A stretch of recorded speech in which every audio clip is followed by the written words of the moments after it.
엄마, 이거 누구 사진이에요? 이건 21세기에 살았던 우리 워터월드의 선조들이란다. 여기 있는 할아버지는 숨은 데이터고 할머니는 수자원 모형이란다. 이분들이 계시기 전에는 물을 제대로 연구하고 예측하는 기술이 없어서 지구상의 사람들은 하늘에서 비가 많이 내리면 홍수 때문에 또 적게 내리면 가뭄으로 고생을 했었단다.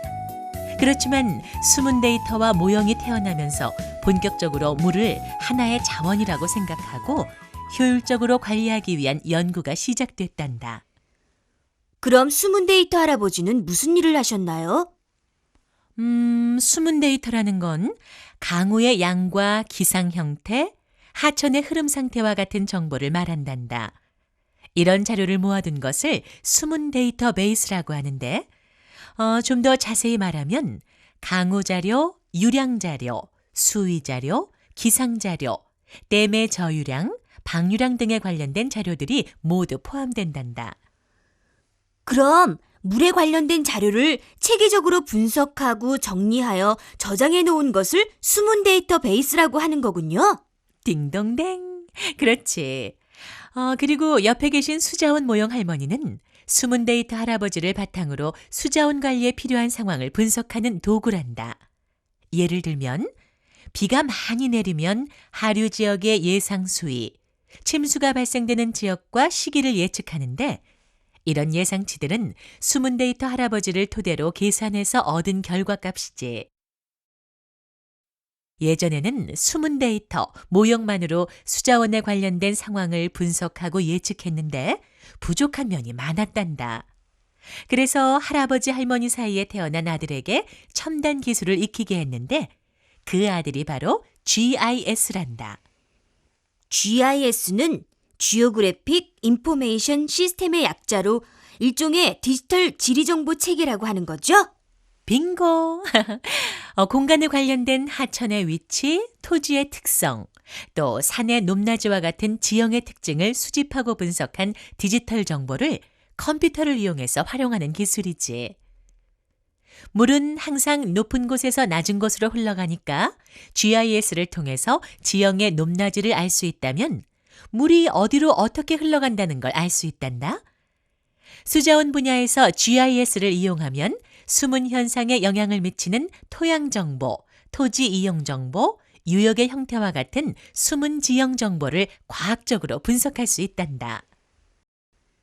GIS를 이용하면 직접 가보지 않아도 물이 어디로 어떻게 흘러간다는 것을 알 수 있다는 거죠? 그럼 GIS랑 결혼한 RS는 어떤 일을 했나요?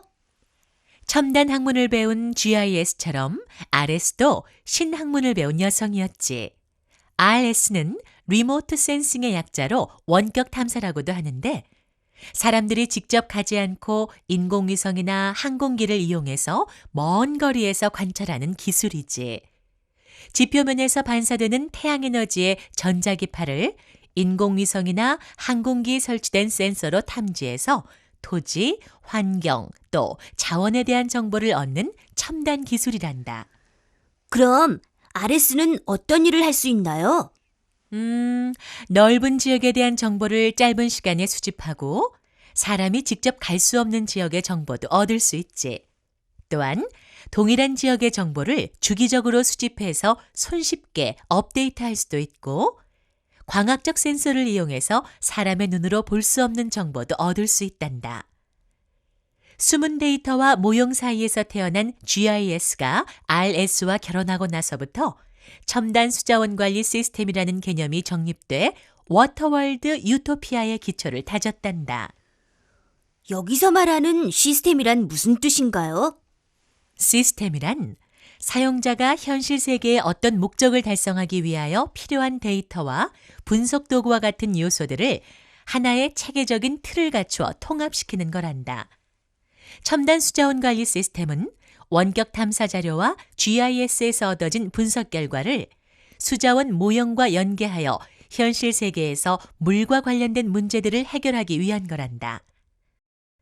첨단 수자원 관리 시스템이라는 가정이 꾸려진 후 GIS와 RS는 환경, 홍수, 가뭄 분야에 뛰어난 능력을 가진 3명의 아들을 낳았단다.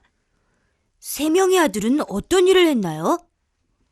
큰아들은 환경 문제에 탁월한 능력을 발휘했는데 우선 원격 탐사 자료를 이용해서 침식 발생 가능 지역, 오염원 발생 가능 지역 등을 분석하고 또 하천 수질 오염 정도를 감시했단다. 그리고 GIS에서는 축적된 데이터를 토대로 이들 위험 지역에 침사지나 인공 습지를 설치해서 깨끗한 수자원을 확보하는 대책 수립에 도움을 줬단다. 또 둘째 아들은 홍수 분야인데 집중호우가 발생하면 예상 강우량과 하천에서 흘러가는 물의 양과 속도를 파악해서 댐 수위와 방류량을 조절하게 되지. 침수가 예상되는 지역의 시간별 예상 수위와 교통 통제 여부, 주민 대피 시기와 같은 정보를 방송이나 핸드폰의 문자 메시지로 알려서 피해를 최소화시킬 수 있었단다. 그럼 가뭄은 물이 모자라는 것인데 첨단 수자원 관리 시스템에서 가뭄을 대비하기 위해서 어떤 일을 했다는 거죠? 예전에는 봄철에 가뭄이 심해서 모내기를 못하기도 하고 상수도 시설이 취약한 지역에서는 제한급수를 하고 용수 부족으로 공장에서는 생산에 차질을 빚기도 했단다.